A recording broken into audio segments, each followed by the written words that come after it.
Ford sold 50,000 Expeditions last year. Owners loved them, critics praised them, and what was Ford's response? Scrap it, completely redesign it, all of it. New frame architecture, new suspension geometry, new electrical system, new everything. Which raises an interesting question. What exactly was broken? Turns out quite a bit, and you just didn't know it yet because Ford fixed problems you didn't know you had. And after a week in this Platinum Max, Ford may have been right. What's it like? Buckle up, my friends. Let's go for a drive.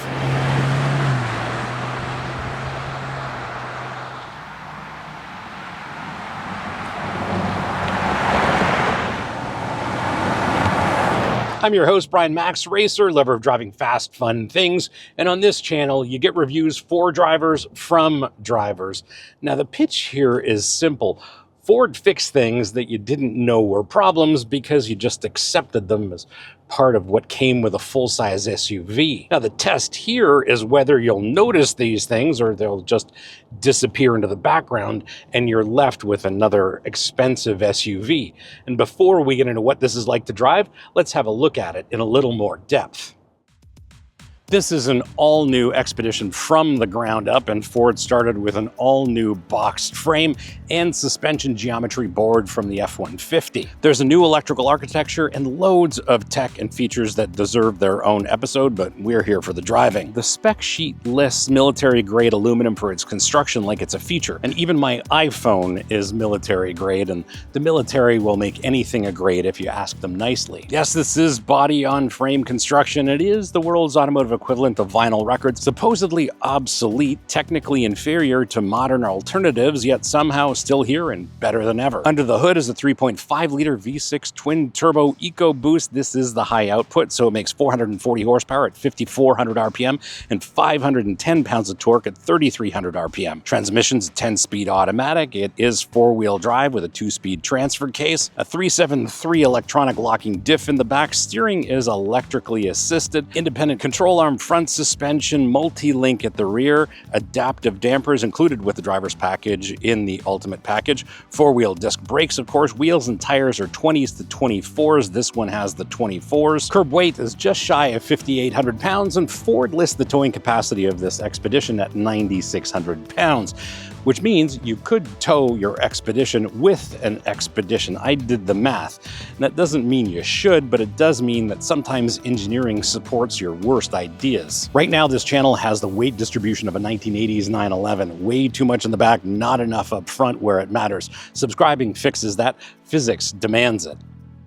Here behind the wheel, you are instantly taken with what all of this is, and what I think this is Ford's view of the future of motoring. There's lots of screens and lots of tech going on, but the fundamentals are actually spot on. One of the things I really like about this seating position is that how just about anybody can find a comfortable seating position.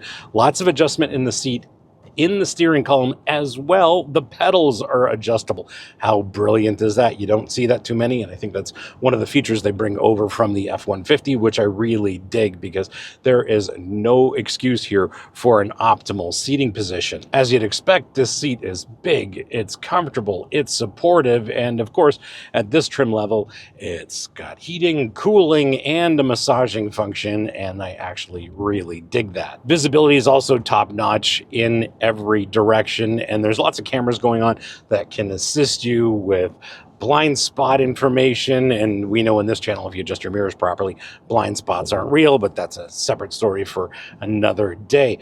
But here, the visibility is excellent. You're seated so high off the road, you can see over everything in traffic, save for other full-size SUVs and transport trucks. In terms of spaciousness, there's a whole lot going on, and I don't think we're going to be able to do it all justice. It probably deserves its own episode. But for starters, we have this movable console, which is just fantastic for front seat passengers and rear seat passengers. There's some additional storage here as well, and just works wonderfully. Really dig this, and this is highly, highly functional. There's a wireless charger here for your phone as well. They've put the trailer control switch right here, keeps it out of the way. Really dig that. There's some storage here in the armrest, and one of the things I don't care for is the fact that this doesn't stay up. And every once in a while, I've got some bits in here that I want to access, and this lid doesn't stay up. It automatically wants to just fall closed. Lots of room for your front seat passenger as well. I mean, this interior is voluminous, and I think in the second row, pretty much the same thing. So much space there. Those seats fold flat so easily, as well as the third row. There's some power switches in the back of this that fold those seats flat. It's just brilliant. Now, I did not try the third row. Maybe it's not as spacious as some other three-row SUVs back there, but it's still more than spacious enough for kids, that's for sure. And because this is the Makse, even with that third row up, there's a ton of space. I haven't needed to fold that third row flat to accommodate all of my gear during this week of testing. Plus, Ford's done some clever things here. There's a shelf in the back as well, but with both rows folded flat, there is an enormous amount of cargo carrying capacity here inside this Expedition Makse. Plus, it's rated to tow almost 10,000 pounds, so it can accommodate your entire family and a massive boat or a massive trailer, whatever it is you're hauling. Now, let's talk about this steering wheel, because I have to be honest with you on this. It has a flat bottom and a flat top, which looks sporty and modern and probably photographs really well for marketing materials. But here's the thing. Steering wheels in passenger vehicles should be round. I'm not old-fashioned, I'm a racer after all, but the thing is, your hands don't care about aesthetics, they care about ergonomics. Does this ruin the Expedition? Well, no, it's just a minor thing in a very well-executed interior. I'm sure my opinion about the steering wheel is controversial, and leave a comment if you disagree, but I gotta say, if you say it looks cool, well, that doesn't advance the conversation. If you tell me, well, the flat bottom helps with ingress and egress, well, that starts the conversation, and that's meaningful. So let me know what you think. Because we have these two big screens, they call this the Ford Digital Experience. The infotainment system runs Android Automotive natively, which means Google Maps is native. Google Assistant works properly, and you can download apps directly to your Expedition. This is different from Android Auto, which mirrors your phone, certainly different than CarPlay. This is the Expedition running Android. Wireless Apple CarPlay still works if you're in that ecosystem. The system is fast, genuinely responsive, not wait 3 seconds for it to think about your input responsive. You can stream video when parked, play games, and use the Wi-Fi hotspot that supports 10 devices within 50 feet of the Expedition. Your kids will immediately discover this, and you'll become the most popular parent at the soccer field parking lot. The Bang & Olufsen Unleashed sound system has 22 speakers, including a subwoofer, and it's genuinely excellent. Properly tuned, good soundstage, actual bass response. Everything is controlled through the touchscreen or voice control, and voice recognition is actually very good, so you can avoid angrily tapping at the screen from time to time. Now let's address the elephant in the Ford showroom, this 24-inch display, because everybody has an opinion about it. And most of those opinions will be wrong. Yes, it's massive. Yes, it looks absurd in some photos, but Ford did something clever. They positioned it at the base of the windshield below your natural sight line to the road. It's configurable, so you can prioritize what matters to you. Now, do you need 24 inches of screen? No. Does it work better than you'd expect? Absolutely. The resolution is excellent. It's visible in all kinds of lighting conditions, and after a day of driving, you just forget about the size and start using it, which is the point. There are 15 cup holders all throughout this cabin, and I counted twice, and I guess that's what my life has become, sitting in a $93,000 SUV counting cup holders, but you're still watching. We're in this together. Now, let's set some expectations here in terms of performance. With the High Output EcoBoost, this will do 0 to 60 in about 5 seconds, and that's properly quick. Yeah, properly quick for a 5,800-pound SUV carrying 8 people's worth of judgment about your life choices. What matters more than the stoplight to stoplight races is the 30 to 70 mile an hour passing acceleration, because that's where you actually use power on real roads. And here, the Expedition excels. The turbos are already spooled, the torque's immediate, and the automatic drops 2 or 3 gears without drama and just goes. It's confidence inspiring when you want to make a pass on a 2-lane highway with your family aboard. You don't want drama, you want certainty. This Expedition provides it. Now, all of this performance comes at a cost, which is fuel consumption, and we'll talk about that in a little bit, but remember, there's no free lunch in physics. Now, this automatic strikes me as both excellent in a lot of ways and slightly annoying in a couple of ways. On the highway, it's perfect. Finds the right gear, holds it there, responds to throttle inputs without drama. You forget it exists, which is the highest praise a transmission can receive. In city traffic, it occasionally hunts between the taller gears like it's trying to optimize fuel economy for the 3rd decimal point. You feel it thinking. In a vehicle this size, you'd notice it every once in a while. Ford programmed it to prioritize efficiency, which makes sense on paper, but feels annoying in reality when you're going 40 miles an hour and the transmission is having an existential crisis about which gear best represents its identity. The good news, in sport mode, it holds gears longer and the hunting stops. The bad news, you paid $93,000 and need to manually select the drive mode to make the transmission behave the way you want. That said, shift quality is good, smooth under normal use, quick when you're aggressive, and compared to the transmission the Expedition used to have, this is transformative.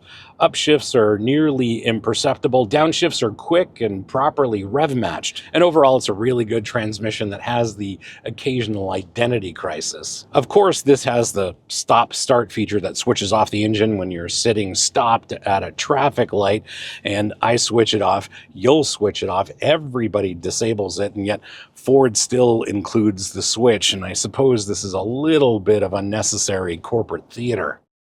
When it comes to this Expedition's dynamics, let's start with steering, because this is where I'm most surprised. Electrically assisted steering in big SUVs is typically numb, overboosted, and provides zero information about what's happening at the contact patches of the front tires. This doesn't do that. There's actual weight to the steering, not fake, artificially heavy, just properly weighted. On-center feel is good and properly strong. Turn-in is immediate, it's progressive and predictable, and you don't get sudden darting responses or vague wandering, which would upset your passengers, of course.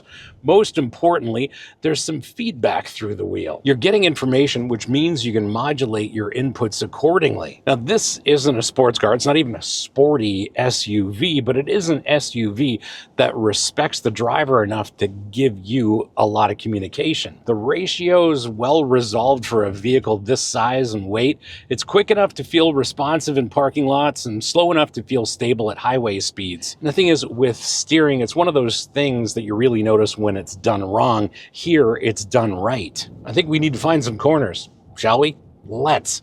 Now, the thing is, there are no shift paddles on the back of the steering wheel, and controlling the gearbox manually is a little convoluted. You press the manual button, and you've got 2 buttons for up and down. Regardless, we are in sport mode, so we're letting the algorithm control gear selection and a number of other things, including the damping, which is excellent. And even here in the corners, this does a fantastic job. I mean, this thing is huge and it weighs a lot with a tall center of gravity, but it does all of the right things in the corners. One of the great things about the steering is there's a lot of lock to it, making this very maneuverable. The steering wheel shape aside, it's very maneuverable in parking lots and tight confines. And here on these corners, suspension does a great job soaking up the bumps. I can rely on the brakes to scrub off speed, does exactly what I want it to do in the corners. Now, again, this is not a sporting SUV by any stretch of the imagination, but it does exactly what I want it to do, maybe better than I thought it would when the corners get interesting. I'm going to be as direct with you as if I were coaching on a track day, and your line through this channel is not that good. Subscribe, turn off notifications if you don't like them, but at least give YouTube a reason to show you what we do on this channel. Now, I drove this Expedition on the same roads I drive every other SUV on, which makes me either thorough or predictable. Probably both, but the Expedition handled it better than most, which means either the suspension is excellent or I need to find worse roads. I won't do either of those. I'll just call it my methodology. Brake feel here is exceptional. And I know that sounds a little like damning with faint praise, but good brakes are rare enough to deserve recognition. This pedal has a proper top. There's initial resistance that tell you the brake pads have contacted the rotors, then progressive feel through the travel, more pedal, more braking force in a linear relationship that your brain can predict. There's no sponginess at any point in the pedal, no sudden grabbiness at the top. It's confidence inspiring. And you'll never think about the brakes because they just work, which is the point. Brakes are insurance against consequences. These are properly engineered insurance. Maybe the only criticism, brake dust on these fancy 24-inch wheels could be a problem. So you'll have to clean them, or over time they'll just get dirty. Those are your only options. And this entirely new suspension, I think, is one of the stars of this redesigned Expedition. Everything's been redone, and they retuned the spring rates and the damping rates to prioritize compliance. And it works over broken pavement, expansion joints, potholes, and general road imperfections, and we have lots of those in Toronto. You hear a muted thud, feel a gentle motion, and the Expedition just moves on. Owners of the previous Expedition complained that it would crash over big bumps, transmit everything to your spine, and make you question your life choices. This doesn't. The dampers control body motion without being stiff, especially in sport mode. And comfort mode, well, there's a little bit of secondary motion. And at no point does it feel disconnected from the road. You still have information about surface conditions. You're just not experiencing them in your kidneys. If you're hauling family, this matters more than 0 to 60 times. Comfort is confidence. Confidence keeps people calm. Calm passengers make for peaceful drives. Of course, body roll exists, but it's actually very well controlled. The suspension lets it lean into corners just enough to remind you this is a large SUV, then stops the roll and holds it there. It's confidence in the corners without any kind of delusion, which is actually refreshing. And hey, like this video if you appreciate the dynamics analysis of this Expedition, because the algorithm takes that as proof that this content has value. Right now, it thinks 96% of you hate it because you didn't click the like button. How do you spec yours? Well, I have some thoughts. What you are looking at is the 2025 Ford Expedition Platinum Max in glacier gray metallic with the Mojave Dusk interior. Base price in the US for an active trim two-wheel drive is $62,400. This Platinum Max is $77,430 plus the ultimate package and this optional paint for a total as tested of $91,900. In Canada, base price for an active four-wheel drive Expedition is $83,850. This Platinum Max is $97,050 plus the ultimate package and this optional paint for a total as tested of $114,590, and these prices are before freight, taxes, fees, etc. Here's how to spec an Expedition without regret, and if you want all the luxury features, and I know you do, start with the Platinum. It's got heated and cooled seats, the Bang & Olufsen audio, the panoramic roof, power folding third row, and generally nice materials. If you're towing heavy, get the ultimate package for the high output engine. That extra 40 horsepower matters. And if you care about your music, get the 22 speaker Bang & Olufsen Unleash system. If you want hands-free driving, Blue Cruise is the answer, and it's included for a year with the ultimate, though you'll pay a subscription after that. For paint, any metallic color is $800. Choose what you like, they all look good.